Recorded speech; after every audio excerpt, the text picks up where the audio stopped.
Daniel Whitmore berdiri di depan cermin kecil di ruangannya di belakang gereja. Usianya 42 tahun dan tubuhnya masih tegap dari kebiasaan berjalan kaki setiap pagi. Rambutnya yang mulai memutih di pelipis membuatnya terlihat lebih bijaksana daripada usianya yang sebenarnya. Setiap hari Minggu, ia mengenakan jubah pendeta yang rapi dan jemaatnya selalu memandangnya dengan hormat. Mereka melihat dia sebagai orang yang kuat, seseorang yang bisa memberikan jawaban atas pertanyaan-pertanyaan sulit dalam hidup. Tapi Daniel tahu itu semua hanya tampilan luar. Di dalam dirinya ada sesuatu yang tidak pernah ia ceritakan kepada siapapun. Hidup Daniel terasa seperti rutinitas yang aman. Gereja kecil di pinggiran kota itu sudah menjadi rumahnya selama 15 tahun. Ia memimpin kebaktian, mengunjungi orang sakit, dan memberikan nasihat kepada yang membutuhkan. Jemaatnya tidak banyak, tapi setia. Ada keluarga Smith yang selalu datang dengan anak-anak mereka, dan Nyonya Hargrove yang suka membawa kue buatannya setelah kebaktian. Mereka menganggap Daniel sebagai teman, bahkan seperti ayah bagi yang muda. Tapi di balik senyumnya yang hangat, Daniel sering merasa hampa. Doa-doanya terasa seperti kata-kata kosong yang ia ulang-ulang tanpa arti yang dalam. Ia pernah bertanya pada dirinya sendiri, mengapa hatinya tidak pernah benar-benar tenang, tapi ia selalu menepis pertanyaan itu. Ini cuma fase, katanya dalam hati. Semua orang punya keraguan sesekali. Malam itu, cuaca di luar dingin. Angin musim gugur menyapu daun-daun kering di halaman gereja. Daniel baru saja selesai membersihkan ruang kebaktian setelah pertemuan doa malam. Lampu-lampu di gereja sudah dimatikan, hanya menyisakan cahaya redup dari lampu jalan di luar. Ia mengunci pintu belakang dan berjalan menuju rumah kecilnya yang terletak di sebelah gereja. Rumah itu sederhana, dengan dapur kecil dan kamar tidur yang penuh buku-buku teologi. Saat melangkah di trotoar, Daniel melihat sesosok tubuh tergeletak di depan pagar gereja. Ia berhenti sejenak, mengira itu mungkin binatang liar atau tumpukan sampah yang ditiup angin. Tapi saat mendekat, ia sadar itu manusia. Pria itu terbaring diam, tangannya mengepal dingin. Daniel berlutut di sampingnya dan memeriksa denyut nadi. Tidak ada. Wajah pria itu pucat, dengan janggut panjang yang kusut dan pakaian compang-camping. Ia tampak seperti tunawisma yang sering berkeliaran di kota. Daniel ingat pernah melihatnya sekali atau dua kali, tapi tidak pernah berbicara. Sekarang, pria itu sudah tidak bernapas. Daniel merasa sedikit gemetar. Ia bukan orang asing dengan kematian. Ia pernah memimpin pemakaman berkali-kali. Tapi ini berbeda. Ini terjadi tepat di depan gerejanya, seperti pesan yang tidak diinginkan. Ia segera menelpon layanan darurat. Sambil menunggu, Daniel memeriksa tubuh pria itu untuk mencari identitas. Tidak ada dompet atau kartu identitas, hanya saku celana yang robek, dan dari situ ia merasakan secari kertas kuning yang kusut. Daniel menariknya keluar dengan hati-hati. Kertas itu tampak tua, dengan tulisan tangan yang rapi, tapi dalam huruf yang asing baginya. Itu huruf Arab, diikuti dengan terjemahan dalam bahasa Inggris di bawahnya. Daniel membacanya pelan-pelan di bawah cahaya lampu jalan. Ayat itu berbunyi, "Dan barang siapa yang bertakwa kepada Allah, niscaya Dia akan memberikan baginya jalan keluar dan memberinya rezeki dari arah yang tidak disangka-sangkanya. Dan barang siapa yang bertawakal kepada Allah, niscaya Allah akan mencukupkan keperluannya." Daniel merasa aneh. Ia tahu itu dari Al-Quran, meskipun ia bukan ahli agama lain. Sebagai pendeta, ia pernah membaca sekilas tentang Islam di sekolah teologi, tapi tidak pernah mendalaminya.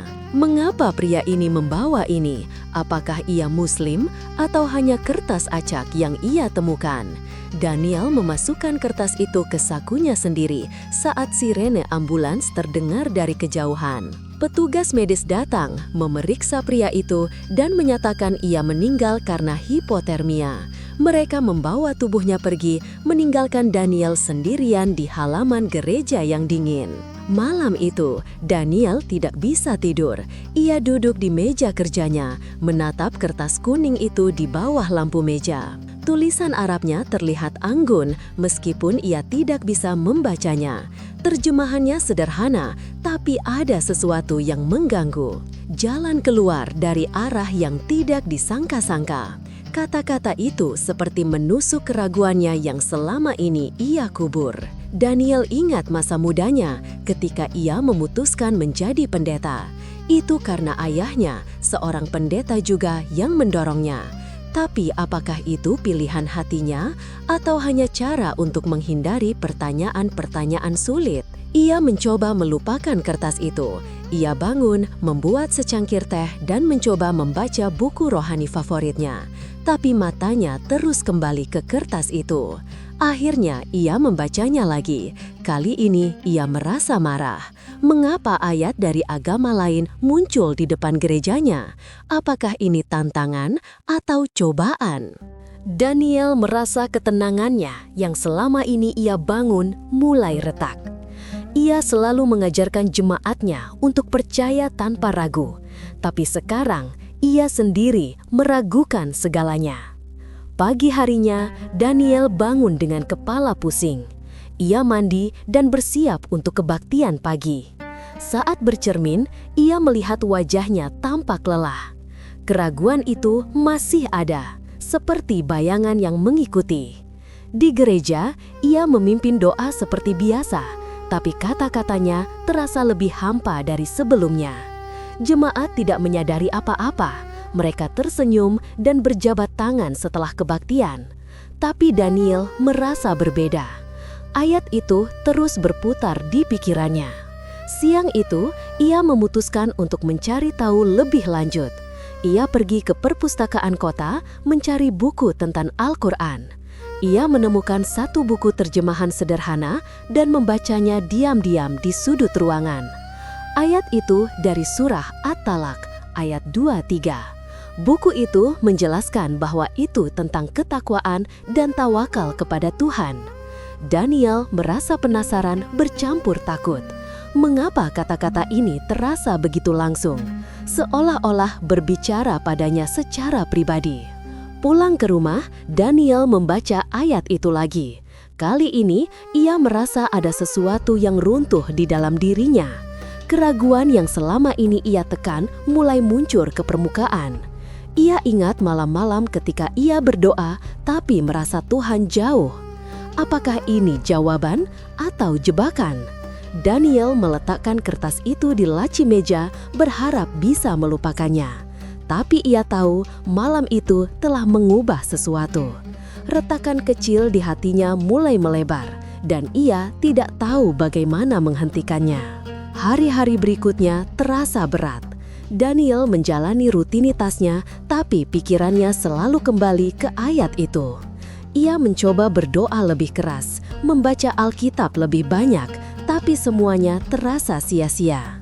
Malam ketika tunawisma itu meninggal menjadi titik awal dari kegelisahan yang baru. Daniel mulai bertanya-tanya tentang masa lalunya sendiri. Mengapa keluarganya selalu menghindari cerita tentang kakeknya? Ayahnya pernah bilang kakek itu orang baik, tapi tidak pernah detail. Suatu malam, setelah kebaktian, Daniel duduk sendirian di gereja. Cahaya lilin menyinari altar. Ia mengeluarkan kertas itu lagi dan membacanya berulang kali. Setiap bacaan membuatnya merasa lebih gelisah. Ada bagian dirinya yang ingin membuang kertas itu, tapi ada juga yang ingin tahu lebih dalam. Retakan itu semakin besar dan Daniel merasa hidupnya yang aman mulai goyah. Ia tidak tahu bahwa ini baru awal. Ayat itu bukan sekadar kata-kata acak. Itu seperti kunci yang membuka pintu yang selama ini terkunci rapat. Daniel mencoba tidur, tapi mimpi-mimpinya dipenuhi gambar huruf Arab dan wajah tunawisma itu. Pagi harinya, ia bangun dengan tekad untuk membuktikan bahwa ayat itu salah. Ia akan mencari referensi, membaca lebih banyak, dan membuat khotbah yang membantahnya. Tapi di dalam hati, ia tahu perjuangan itu baru dimulai. Daniel berjalan ke dapur, membuat kopi dan duduk di meja. Kertas itu masih di tangannya. Ia membacanya sekali lagi dan untuk pertama kalinya ia merasa takut. Takut karena ayat itu tidak memberi tenang, tapi justru mengaduk-aduk segalanya. Malam ketika semuanya retak telah datang dan Daniel tidak bisa kembali ke kehidupan lamanya yang tenang. Ia harus menghadapi apa yang ada di depan, meskipun itu berarti menghancurkan segala yang ia bangun selama bertahun-tahun. Seiring hari berganti, keraguan itu semakin dalam. Daniel mulai memperhatikan hal-hal kecil yang selama ini ia abaikan. Saat memimpin doa, ia merasa kata-katanya tidak sampai kemana-mana. Jemaatnya masih setia, tapi Daniel merasa seperti aktor di panggung. Ayat dari Al-Quran itu seperti duri yang tertancap, tidak bisa dicabut begitu saja. Ia memutuskan untuk mencari tahu tentang pria tunawisma itu. Ia pergi ke kantor polisi setempat, bertanya apakah ada identitas. Petugas bilang pria itu bernama Ali, imigran dari Timur Tengah yang hidup sendirian. Tidak ada keluarga yang mengklaim tubuhnya. Daniel merasa sedih, tapi juga penasaran. Mengapa Ali membawa ayat itu? Apakah itu pesan terakhirnya? Pulang dari sana, Daniel merasa lebih berat. Ia duduk di ruangannya menatap kertas itu. Ayat itu sederhana tapi kuat. Itu berbicara tentang kepercayaan kepada Tuhan yang memberikan jalan keluar.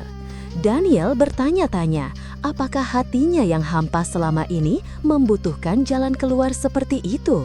Malam demi malam ia membaca ayat itu. Setiap kali ada bagian kecil dari dirinya yang runtuh. Keyakinan yang ia bangun selama 42 tahun mulai goyah. Daniel tidak tahu kemana ini akan membawanya. Tapi ia tahu satu hal, malam itu telah mengubah segalanya. Retakan telah dimulai dan tidak ada jalan kembali. Daniel Whitmore mulai membenci meja kerjanya sendiri. Setiap kali ia duduk di sana, matanya langsung tertarik ke laci paling atas. Di dalam laci itu, kertas kuning kusut dari saku Ali masih tergeletak, seperti menunggunya. Ia sudah mencoba membuangnya 2 kali, tapi setiap kali tangannya bergerak ke tempat sampah, jarinya malah menggenggam kertas itu lebih erat. Akhirnya ia menyerah dan membiarkannya tetap di sana. Hari-hari setelah kematian Ali terasa seperti berjalan di atas pasir yang terus bergeser. Daniel masih memimpin kebaktian, masih tersenyum pada jemaat, masih mengangguk saat Nyonya Hargrove bertanya apakah ia baik-baik saja. Tapi di dalam kepala, ayat itu terus berputar. Ia bahkan sudah hafal terjemahannya tanpa perlu melihat lagi. Dan barang siapa yang bertakwa kepada Allah, niscaya Dia akan memberikan baginya jalan keluar. Daniel memutuskan cara terbaik untuk mengusir gangguan itu adalah dengan membuktikan bahwa ayat itu tidak benar, atau setidaknya tidak lebih baik dari ajaran yang sudah ia pegang selama ini. Ia akan membongkarnya, mencari kelemahan, lalu menulis khotbah yang membuktikan kepada dirinya sendiri bahwa Al-Quran hanyalah buku biasa. Rencana itu terasa logis. Ia merasa lebih tenang setelah memutuskannya. Pagi itu, setelah sarapan roti dan kopi hitam, Daniel pergi ke ruang bawah tanah rumahnya. Di sana ada rak-rak penuh buku teologi yang sudah bertahun-tahun tidak disentuh. Ia menarik beberapa jilid tebal tentang perbandingan agama, ensiklopedia Alkitab, dan buku-buku kritik terhadap Islam yang pernah ia beli waktu kuliah seminari.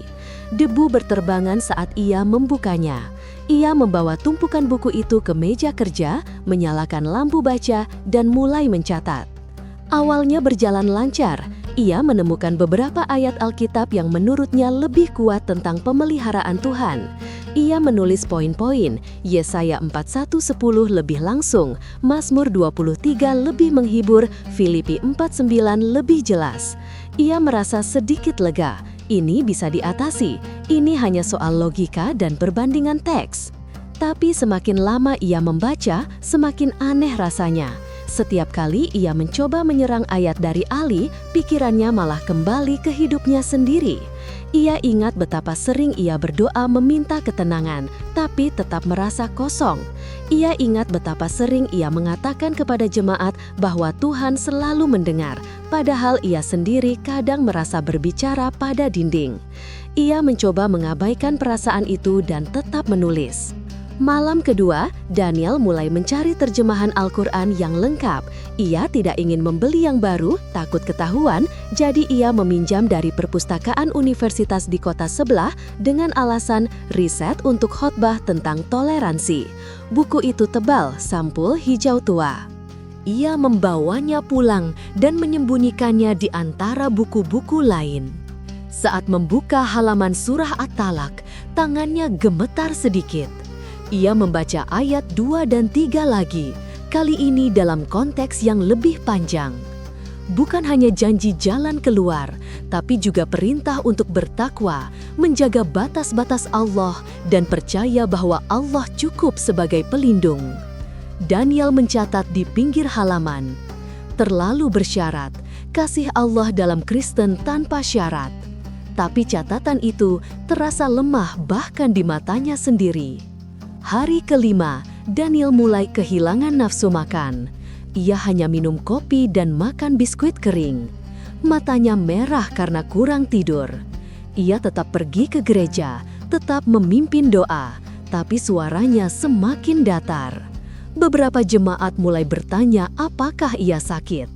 Ia hanya tersenyum dan bilang sedang banyak pikiran. Malam itu, setelah semua orang pulang, Daniel kembali ke ruang kerjanya. Ia duduk di kursi, menatap tumpukan buku dan catatan yang semakin berantakan. Ia merasa seperti sedang bertarung melawan sesuatu yang tidak terlihat. Semakin keras ia mencoba membenci ayat itu, semakin kuat ayat itu menempel di pikirannya.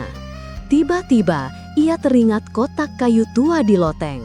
Kotak itu milik kakeknya yang meninggal saat Daniel masih kecil. Ayahnya pernah bilang isinya hanya barang-barang lama yang tidak penting. Kotak itu selalu dikunci dan kuncinya hilang bertahun-tahun lalu. Tapi Daniel tiba-tiba merasa harus melihatnya sekarang juga. Ia naik ke loteng dengan senter. Udara di sana pengap dan berdebu. Kotak itu masih di sudut, terbuat dari kayu coklat tua dengan ukiran sederhana. Gemboknya sudah berkarat. Dengan obeng besar, Daniel memaksa membukanya. Bunyinya keras di malam yang sunyi. Di dalam kotak ada beberapa barang, beberapa foto hitam putih yang sudah menguning, sebuah jam saku rusak, beberapa surat dalam amplop coklat, dan sebuah buku catatan kecil bersampul kulit. Daniel mengambil foto-foto itu satu persatu. Ada foto kakeknya muda berdiri di depan rumah kayu dengan senyum lebar. Tapi satu foto membuat Daniel membeku. Di foto itu, kakeknya mengenakan kopiah putih dan sarung. Di belakangnya terlihat mihrab kecil dengan tulisan Arab di dinding. Daniel memegang foto itu dengan tangan gemetar. Ia tidak pernah melihat foto ini sebelumnya. Kakeknya yang ia kenal selalu memakai jas dan dasi, rambut disisir rapi seperti pendeta pada umumnya. Dengan jantungan, Daniel membuka buku catatan kecil itu. Tulisan tangan kakeknya masih jelas meski tintanya sudah memudar. Beberapa halaman berisi catatan harian biasa, belanja, cuaca, janji bertemu orang. Tapi di bagian tengah, tulisannya berubah. Ada kalimat-kalimat dalam huruf Arab yang disalin rapi, diikuti terjemahan dalam bahasa Inggris yang ditulis tangan. Daniel membaca satu persatu. Ada doa-doa pendek, ada catatan tentang sholat, ada kalimat, "Hari ini aku takut mengakui siapa aku sebenarnya, tapi Allah tahu." Di halaman berikutnya, mereka bilang aku harus memilih. Aku memilih keluarga, tapi aku kehilangan diriku. Daniel menutup buku itu dengan keras, napasnya tersengal. Ia turun dari loteng dengan tergesa, membawa kotak itu ke ruang kerja. Ia menyalakan semua lampu dan mulai memeriksa setiap barang lagi. Ada satu surat yang belum dibuka, Amplopnya sudah rapuh. Di depannya tertulis nama kakeknya dengan tulisan tangan orang lain. Isi surat itu singkat. Kepada saudara Abdullah yang kini dipanggil Abraham, kami mengerti tekanan yang kau hadapi, tapi ingat, iman bukan warisan yang bisa dipaksa diubah. Suatu hari, cucumu mungkin akan mencari jawaban. Jangan biarkan dia buta seperti kita semua. Dari sahabatmu yang tetap di jalan, Omar. Daniel membaca nama Abdullah berulang kali. Kakeknya pernah punya nama Islam, kakeknya pernah sholat, kakeknya pernah menyembunyikan itu semua demi diterima masyarakat. Daniel merasa dunia di bawah kakinya berguncang. Selama ini, ia pikir keluarganya adalah keluarga Kristen sejati dari generasi ke generasi. Ternyata itu bohong besar yang dirapikan dengan rapi. Ia duduk di lantai, punggung bersandar ke dinding. Kotak kayu terbuka di depannya, foto kakeknya dengan kopiah tergeletak di pangkuannya. Daniel merasa marah, bingung, dan takut sekaligus. Semua yang ia percaya tentang dirinya, tentang keluarganya, mulai runtuh. Malam itu, ia tidak tidur sama sekali. Ia hanya duduk di sana, memandangi barang-barang dari masa lalu yang tiba-tiba hidup kembali. Ayat dari Ali yang ia benci selama seminggu terakhir kini terasa berbeda. Bukan lagi tantangan, tapi seperti cermin.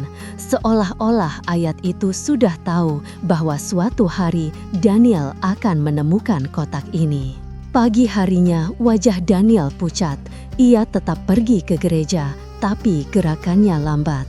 Saat membuka pintu gereja, ia melihat beberapa jemaat sudah menunggu untuk latihan paduan suara.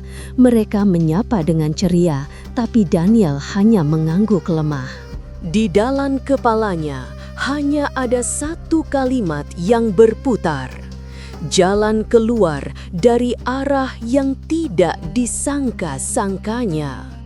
Daniel tahu perjalanannya baru saja dimulai, dan kali ini ia tidak lagi yakin ingin melawan. Daniel Whitmore tidak lagi bisa melihat gereja dengan cara yang sama. Setiap kali ia berdiri di mimbar, ia merasa seperti orang asing yang meminjam tempat. Foto kakeknya dengan kopiah putih dan buku catatan kecil itu terus terbayang, bahkan saat ia sedang mengangkat tangan untuk memberkati jemaat. Ia mulai membawa kotak kayu tua itu kemana-mana, menyembunyikannya di bagasi mobil, takut kalau ada yang menemukannya di rumah. Ia tahu, ia harus mencari tahu lebih banyak. Surat dari Omar itu terlalu jelas. Ada orang lain yang masih hidup dan pernah mengenal kakeknya waktu masih bernama Abdullah.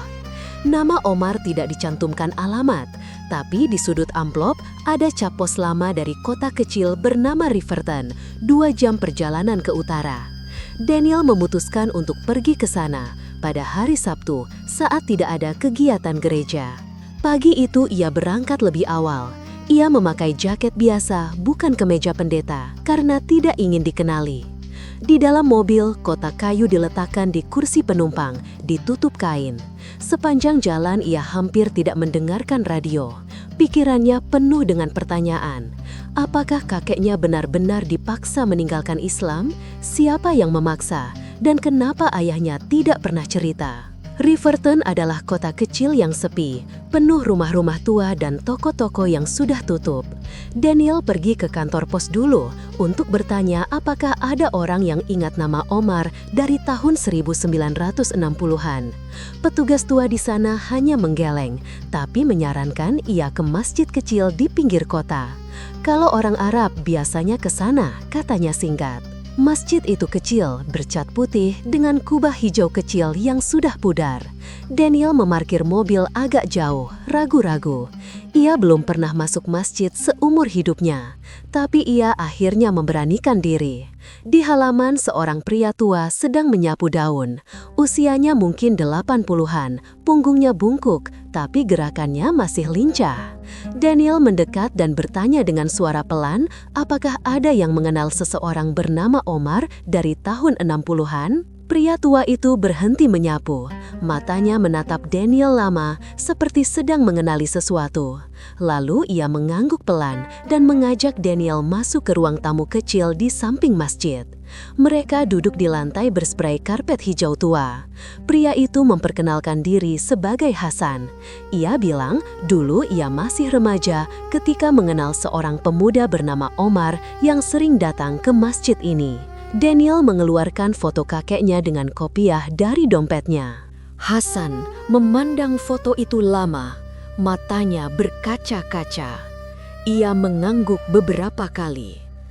Ia ingat Abdullah, katanya. Abdullah adalah orang yang baik, rajin sholat, suka membantu. Tapi suatu hari dia berhenti datang. Ada rumor bahwa keluarganya terancam karena agamanya. Waktu itu, tahun 1950-an, suasana masih sulit untuk Muslim di daerah ini. Banyak yang disembunyikan. Hasan bercerita panjang. Abdullah menikah dengan wanita Kristen dan keluarga wanita itu tidak terima. Ayah mertuanya adalah pendeta besar di kota sebelah. Mereka memberi ultimatum, tinggalkan Islam atau kehilangan istri dan anak. Abdullah memilih keluarga. Ia pindah agama, ganti nama jadi Abraham, dan tidak pernah kembali ke masjid. Omar, sahabatnya, menulis surat beberapa kali, tapi tidak pernah dibalas. Hasan masih ingat wajah Abdullah yang sedih waktu terakhir datang, membawa kotak kayu kecil untuk disimpan kalau suatu hari ada yang mencari. Daniel mendengarkan tanpa berkedip, dadanya sesak. Ia merasa seperti sedang mendengar cerita orang lain, tapi semua cocok dengan barang-barang di kotak. Hasan lalu bangun, pergi ke rak buku, dan mengambil sebuah buku catatan tua. Ia membukanya dan menunjukkan satu halaman. Ada tulisan tangan Omar. Kalau suatu hari ada yang datang mencari Abdullah, berikan ini. Dia pasti anak atau cucunya. Di bawah tulisan itu ada alamat rumah Omar yang sudah meninggal 10 tahun lalu. Tapi Hasan bilang anak Omar masih tinggal di kota yang sama. Daniel mencatat alamat itu dengan tangan gemetar. Ia berterima kasih pada Hasan lalu keluar dari masjid dengan perasaan campur aduk. Ia merasa marah pada kakeknya yang menyerah, marah pada keluarga yang memaksa, dan marah pada dirinya sendiri yang selama ini hidup dalam kebohongan. Sore harinya, Daniel pergi ke rumah anak Omar. Rumah itu sederhana di pinggir sungai. Perempuan paruh baya yang membuka pintu memperkenalkan diri sebagai Laila, putri Omar. Ia langsung mengenali wajah Daniel dari foto yang pernah ayahnya simpan. Laila mengajak Daniel masuk, memberi teh, dan mulai bercerita. Ayahnya selalu bilang suatu hari cucu Abdullah akan datang. Omar pernah bertemu ayah Daniel waktu kecil, tapi tidak berani cerita karena takut. Laila mengeluarkan satu kotak kecil lagi, kali ini dari ayahnya. Di dalamnya ada beberapa surat yang tidak pernah dikirim, ditujukan kepada Abdullah. Isinya penuh dukungan, doa, dan permintaan maaf karena tidak bisa membantu lebih banyak waktu itu. Daniel membaca satu persatu. Ada satu kalimat yang membuatnya menunduk lama. Kamu memilih keluarga, itu manusiawi. Tapi jangan biarkan anak-anakmu lupa siapa mereka sebenarnya. Pulang dari Riverton, Daniel menyetir dalam diam. Ia sampai di rumah malam hari, langsung masuk ke ruang kerja, dan duduk di lantai lagi. Kotak dari kakek dan kotak dari Omar diletakkan berdampingan. Ia merasa seperti anak kecil yang baru tahu orang tuanya berbohong tentang Santa Claus. Tapi kali ini, bohongnya jauh lebih besar. Hari Senin berikutnya, perubahan Daniel mulai terlihat oleh orang lain. Ia datang terlambat ke gereja. Rambutnya tidak disisir rapi seperti biasa. Matanya merah karena kurang tidur. Saat memimpin doa, suaranya terhenti beberapa kali. Beberapa jemaat saling pandang. Setelah kebaktian, Pak Smith, ketua majelis gereja, mendekatinya dan bertanya apakah ada masalah. Daniel hanya menggeleng, tapi gerakannya kaku. Malam itu, telepon gereja berdering beberapa kali. Ada yang bilang melihat Daniel keluar dari masjid di Riverton. Ada yang bilang mobilnya terparkir lama di depan rumah orang Muslim. Rumor mulai menyebar pelan. Di grup WhatsApp jemaat, pesan-pesan mulai muncul. Pendeta kok ke masjid? Katanya bawa buku aneh-aneh. Jangan-jangan dia lagi ragu? Daniel tahu itu akan terjadi. Ia mulai menghindari orang. Ia matikan ponsel, tidak membuka pintu kalau ada yang mengetuk. Ia hanya duduk di ruang kerja, membaca catatan-catatan kakeknya berulang-ulang. Ia mulai mencoba menulis nama Abdullah di kertas, melihat bagaimana rasanya. Rasanya aneh, tapi juga benar. Suatu malam, saat ia keluar sebentar untuk membeli roti, ia melihat mobil hitam parkir di seberang jalan. Dua pria di dalamnya memandangnya lama. Daniel buru-buru masuk lagi ke rumah. Jantungnya berdegup kencang. Ia tahu kelompok ekstrim di kota-kota sekitar kadang mengawasi orang yang terlihat ragu. Ia pernah menganggap mereka berlebihan, tapi sekarang ia merasa takut. Hari Jumat, surat ancaman pertama datang. Surat tanpa nama ditaruh di bawah pintu gereja. Isinya pendek, "Kembalilah ke jalan yang benar sebelum terlambat." Daniel membuang surat itu, tapi tangannya gemetar. Ia tahu ini baru awal. Malam itu, ia duduk di ruang kerja lagi, lampu hanya satu. Di depannya ada Al-Quran pinjaman dari perpustakaan, terbuka di ayat yang sama dari Ali. Ia sudah tidak lagi mencoba membantahnya.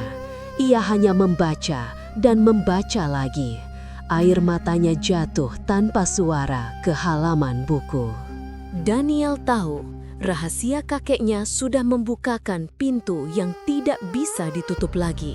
Dan di luar sana, orang-orang yang dulu memujanya mulai menganggapnya musuh. Ia sendirian sekarang, tapi untuk pertama kalinya dalam hidupnya, ia merasa sedang mendekati sesuatu yang nyata. Daniel Whitmore tidak lagi tidur nyenyak. Setiap bunyi kecil di luar rumah membuatnya terbangun. Mobil hitam yang sama sekarang sering terlihat di ujung jalan. Kadang berhenti lama, kadang hanya lewat pelan. Surat ancaman sudah datang 3 kali. Yang terakhir ditulis dengan huruf tebal, "Pengkhianat tidak punya tempat di sini." Ia tahu ini bukan lagi rumor biasa. Orang-orang yang dulu memuji khotbahnya kini menatapnya dingin. Beberapa jemaat berhenti datang ke gereja. Yang masih datang duduk di bangku belakang, wajah tegang. Puncaknya terjadi pada hari Rabu malam. Setelah kebaktian tengah minggu yang sepi hanya dihadiri 7 orang, Daniel dikepung di ruang belakang gereja oleh 4 orang anggota majelis. Mereka tidak berteriak, tapi nada suara mereka dingin dan tegas. Mereka bilang Daniel harus berhenti membawa pengaruh asing ke gereja. Mereka minta kunci gereja dikembalikan sementara masalah ini selesai. Daniel menyerahkan kunci tanpa berkata apa-apa. Ia keluar dari gedung itu dengan perasaan seperti orang asing di rumah sendiri. Malam itu, saat ia sedang mengemasi beberapa pakaian ke dalam tas ransel, jendela depan rumahnya pecah. Batu besar tergeletak di lantai ruang tamu, dibungkus kertas bertulisan, "Keluar sebelum kami datang lagi." Daniel tidak menunggu. Ia mematikan semua lampu, mengambil kotak kayu kakeknya, Al-Quran pinjaman, dan dompet. Ia keluar lewat pintu belakang, masuk ke mobil tua, dan menyalakan mesin. Ia mengemudi keluar kota dengan jantung berdegup kencang. Ia tidak punya tujuan pasti. Ponsel sudah dimatikan sejak sore. Bensin masih setengah tangki. Ia hanya terus mengemudi ke arah utara, melewati jalan-jalan kecil yang jarang dilalui. Setelah 2 jam, hujan mulai turun deras. Wipers mobil berderit keras. Daniel mulai panik. Ia tidak tahu harus kemana. Tiba-tiba, ia ingat alamat Hasan, pria tua di Masjid Riverton yang pernah membantunya. Ia masih ingat jalan ke sana karena baru 2 minggu lalu ia ke sana. Sampai di Riverton sudah lewat tengah malam. Hujan masih deras. Daniel memarkir mobil di belakang masjid jauh dari lampu jalan. Ia duduk di dalam mobil beberapa menit menunggu hujan agak reda. Akhirnya, ia keluar, mengetuk pintu samping rumah Hasan dengan pelan. Tak ada jawaban. Ia mengetuk lagi, lebih keras. Lampu dalam rumah menyala. Hasan membuka pintu, mengenakan piyama lusuh dan kacamata tebal. Wajahnya berubah dari bingung jadi khawatir saat melihat Daniel basah kuyup, wajah pucat, tas di pundak. Tanpa banyak tanya, Hasan mengajaknya masuk. Rumah Hasan kecil dan hangat, bau teh dan kayu manis tercium dari dapur. Hasan memberi handuk tebal dan menyuruh Daniel duduk di dekat pemanas ruangan. Daniel hanya diam, tangannya masih gemetar. Hasan membuat teh panas, lalu duduk di depannya. Mereka tidak bicara lama.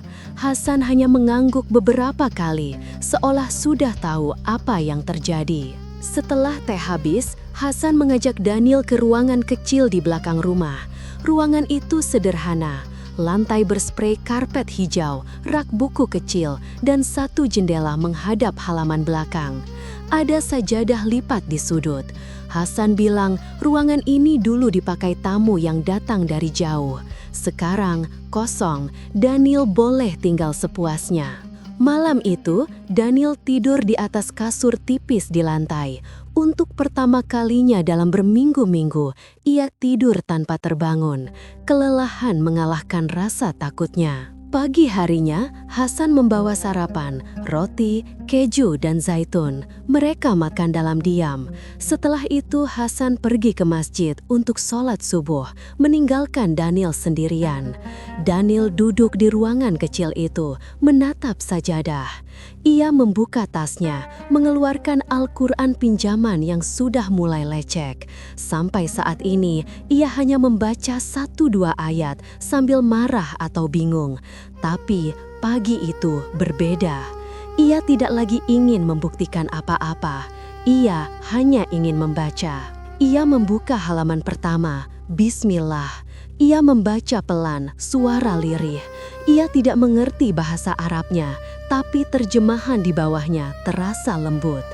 Ia terus membaca halaman demi halaman. Tidak ada paksaan, tidak ada amarah, hanya rasa ingin tahu yang murni. Ia membaca tentang penciptaan langit dan bumi, tentang rahmat Allah, tentang Nuh, Ibrahim, Musa, dan Isa. Ia membaca tanpa henti sampai matahari naik tinggi. Saat Hasan kembali, Daniel masih duduk bersila di lantai. Al-Quran terbuka di pangkuannya. Hasan tidak berkata apa-apa. Ia hanya tersenyum kecil, lalu pergi lagi. Siang itu, Daniel keluar sebentar ke halaman belakang. Udara segar, hujan sudah reda. Ia berdiri di bawah pohon apel tua, menatap langit yang mulai cerah.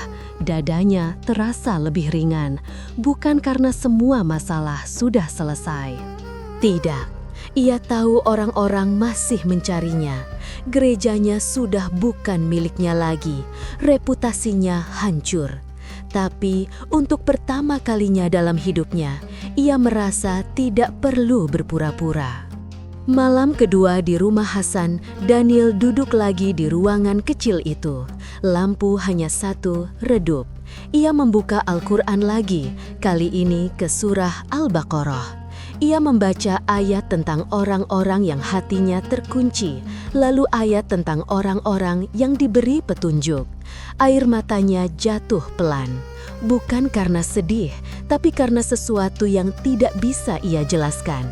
Seperti ada bagian dalam dirinya yang selama ini mati, tiba-tiba hidup kembali. Ia ingat ayat dari Ali yang memulai semuanya. Ia membuka lagi ke surah At-Talaq. Ia membaca ayat 2-3 dengan suara yang hampir berbisik. Kali ini ia tidak merasa ditantang, ia merasa dipeluk. Seolah-olah ayat itu sudah menunggunya bertahun-tahun. Daniel menutup buku itu, lalu melakukan sesuatu yang tidak pernah ia bayangkan sebelumnya. Ia mengambil sajadah, membentangkannya, dan mencoba meniru gerakan yang pernah ia lihat di video YouTube beberapa minggu lalu. Ia sujud, kepalanya menyentuh lantai. Tidak ada kata-kata yang keluar dari mulutnya, hanya air mata yang mengalir tanpa suara. Malam itu langit terbuka baginya. Bukan karena ia sudah mengerti segalanya, bukan karena ia sudah yakin 100%, tapi karena untuk pertama kalinya ia tidak lagi melawan. Ia menyerah, bukan pada manusia, bukan pada tekanan, tapi pada kebenaran yang ia rasakan di dalam hatinya. Di luar, angin malam berhembus pelan. Rumah Hasan sunyi. Daniel tetap sujud lama. Saat ia akhirnya bangun, wajahnya basah, tapi matanya tenang. Ia tahu perjalanan ini masih panjang. Ia tahu besok mungkin ada yang datang mencarinya. Tapi malam itu, di ruangan kecil yang remang-remang, Daniel Whitmore menemukan sesuatu yang selama 42 tahun ia cari tanpa sadar. Ketenangan yang tidak perlu dibela dengan kata-kata. Ia tidur malam itu tanpa mimpi buruk. Di luar jendela, bintang-bintang bersinar terang, seolah merayakan langkah pertama seorang pria yang baru saja menemukan jalan pulang. Daniel Whitmore tidak lagi pulang ke rumah lamanya. Seminggu berlalu sejak malam pelarian itu, Daniel tetap tinggal di ruangan kecil di belakang rumah Hasan.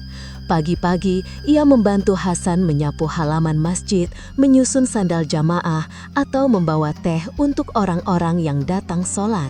Ia tidak banyak bicara, tapi wajahnya mulai terlihat lebih tenang. Kerutan di dahinya berkurang. Matanya tidak lagi merah karena kurang tidur. Hasan tidak pernah memaksa. Ia hanya memberi Daniel sebuah Al-Quran baru yang bersampul biru sederhana, lengkap dengan terjemahan. Setiap malam, setelah Isya, Daniel duduk sendirian di ruangan itu dan membaca. Ia membaca pelan, kadang berhenti lama di satu ayat, kadang mengulang satu kalimat sampai terasa masuk ke dalam dada. Ia tidak lagi mencari kesalahan, ia hanya ingin mengerti. Di hari ke-10, Hasan membawa sebuah berita buruk. Ada orang dari kota Daniel yang datang ke Masjid Riverton bertanya-tanya tentang pendeta yang kabur. Mereka tidak tahu Daniel ada di sana, tapi mereka sudah menyebar foto Daniel di grup-grup gereja sekitar. Hasan menyarankan Daniel pindah sementara ke rumah anaknya di kota lain, lebih jauh, sampai suasana tenang. Daniel mengangguk. Ia tahu ia tidak bisa bersembunyi selamanya, tapi ia juga belum siap menghadapi dunia luar. Sebelum pergi, Daniel melakukan sesuatu yang sudah ia rencanakan beberapa hari. Ia mandi, memotong jenggotnya agar rapi, memakai baju koko putih yang diberi Hasan, lalu meminta Hasan menjadi saksi. Di ruangan kecil yang sama, di atas sajadah hijau tua, Daniel Whitmore mengucapkan syahadat dengan suara yang tenang tapi pasti. Tidak ada kamera, tidak ada sorak-sorai, tidak ada pesta. Hanya dua orang tua dan satu hati yang akhirnya menemukan tempatnya. Hasan memeluknya lama setelah itu. Daniel menangis, tapi kali ini bukan karena takut. 2 hari kemudian, Daniel pindah ke kota kecil bernama Willow Creek, 3 jam dari Riverton. Anak Hasan, seorang guru bernama Yusuf, menyambutnya dengan ramah. Rumah Yusuf sederhana, ada kamar kosong di lantai atas. Daniel mulai hidup baru dengan nama yang sama, tapi dengan hati yang berbeda. Ia tidak lagi memakai jubah pendeta. Ia memakai kemeja biasa dan sarung saat sholat.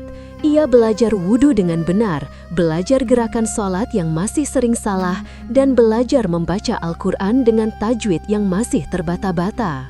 Hidup tidak langsung mudah. Kadang ia terbangun tengah malam karena mimpi buruk. Wajah jemaat yang dulu tersenyum kini menatapnya dengan benci. Gereja kecilnya terbakar atau mobil hitam mengejarnya di jalan gelap. Ia sering duduk di tepi jendela kamar, menatap bulan dan bertanya pada dirinya sendiri, apakah keputusan ini benar? Tapi setiap kali ia membuka Al-Quran dan membaca ayat-ayat tentang sabar dan tawakal, dadanya kembali tenang. 1 bulan setelah syahadat, kabar buruk datang lagi. Gereja kecil, tempat ia dulu melayani, sudah ditutup.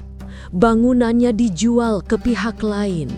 Beberapa jemaat pindah ke gereja lain, beberapa berhenti datang sama sekali. Rumah kecil di samping gereja sudah dikosongkan. Barang-barangnya dibuang atau dibakar oleh orang-orang yang marah. Foto Daniel sebagai pendeta dirobek dan dibuang ke selokan. Nama Daniel Whitmore kini menjadi cerita peringatan di kalangan gereja-gereja kecil. Itu yang terjadi kalau kamu membuka pintu pada Islam. Daniel mendengar semua itu dari Yusuf yang mendapat kabar dari teman di Riverton. Ia hanya mengangguk, lalu pergi ke masjid terdekat untuk sholat maghrib. Di sana, untuk pertama kalinya, ia sholat berjamaah sebagai seorang muslim. Ia berdiri di syaf belakang, mengikuti gerakan imam. Saat sujud, air matanya jatuh lagi ke sejadah. Bukan karena kehilangan gereja atau rumah, tapi karena ia merasa diterima di tempat yang baru. 2 bulan kemudian, Daniel mulai bekerja paruh waktu di toko buku Islam milik teman Yusuf. Ia mengurus rak-rak buku, membantu pembeli, dan kadang menjelaskan terjemahan Al-Quran kepada orang-orang yang baru. Ia tidak pernah bilang, ia dulu pendeta. Ia hanya bilang, ia mu'alaf biasa. Orang-orang di toko itu memanggilnya Bang Daniel, dan ia tersenyum setiap kalinya. Suatu hari, seorang pemuda masuk ke toko, membawa kotak kayu tua yang sudah familiar. Kotak itu dari Hasan. Di dalamnya ada surat pendek dan beberapa barang milik kakek Daniel yang dulu disimpan Hasan. Surat dari Hasan hanya berisi 1 kalimat, "Kakekmu pasti bangga melihatmu sekarang." Daniel membawa kotak itu pulang, membukanya di kamar. Ada foto kakeknya lagi, kali ini tersenyum di depan masjid kecil. Di belakang foto ada tulisan tangan kakeknya, "Untuk cucu yang akan datang, jangan takut menjadi diri sendiri." Malam itu, Daniel duduk di balkon kecil rumah Yusuf, menatap langit yang penuh bintang. Ia sudah kehilangan hampir segalanya: jabatan, rumah, teman-teman lama, reputasi, bahkan nama baik keluarganya di kota kecil itu. Tapi ia tidak merasa miskin. Ia merasa kaya dengan sesuatu yang tidak bisa diambil orang lain, ketenangan yang lahir dari kejujuran pada dirinya sendiri. Beberapa bulan kemudian, Daniel mulai menulis. Ia menulis pengalamannya di buku catatan kecil, bukan untuk diterbitkan, hanya untuk dirinya sendiri. Ia menulis tentang malam ketika Ali meninggal, tentang kotak kayu tua, tentang pelarian, tentang sujud pertamanya. Ia menulis bahwa perjalanan ke Islam bukan jalan yang mulus atau penuh cahaya sejak awal. Itu jalan yang penuh batu, gelap, dan kadang berdarah. Tapi di ujungnya ada kedamaian yang tidak bisa ia temukan di tempat lain. 1 tahun setelah malam pelarian itu, Daniel kembali ke kota lamanya untuk pertama kali. Ia tidak datang sebagai pendeta, juga bukan untuk membela diri. Ia hanya datang untuk mengambil beberapa dokumen penting dari kantor wali kota. Ia memakai kopiah putih sederhana dan jaket biasa. Beberapa orang mengenalinya di jalan, menatap dengan mata penuh kebencian atau rasa ingin tahu. Daniel hanya tersenyum kecil dan terus berjalan. Di depan gereja yang sudah berganti pemilik, ia berhenti sebentar. Bangunan itu masih sama, tapi papan namanya sudah diganti. Ia menatap mimbar tempat ia dulu berdiri puluhan tahun. Ia tidak merasa kehilangan. Ia hanya mengucapkan terima kasih dalam hati untuk semua yang pernah terjadi di sana, lalu berbalik dan pergi. Di perjalanan pulang ke Willow Creek, Daniel membuka jendela mobil. Angin musim semi masuk, membawa bau rumput basah. Ia tersenyum lebar. Ia sudah bukan Daniel Whitmore yang dulu. Ia tetap Daniel, tapi sekarang ia tahu siapa dirinya sebenarnya. Ia adalah hamba Allah yang pernah tersesat, pernah dihancurkan, tapi akhirnya menemukan jalan pulang. Cinta yang lahir dari runtuhan itu tidak datang dengan gembira-gembira atau sorak-sorai. Ia datang pelan, seperti air hujan yang meresap ke tanah kering. Dan setelah semua batu dan debu hilang, yang tersisa adalah ketenangan yang tidak bisa digoyahkan lagi. Daniel Whitmore menutup jendela mobil, menyalakan radio yang memutar nasyid pelan, dan terus mengemudi menuju rumah barunya. Rumah yang kecil, sederhana, tapi penuh damai.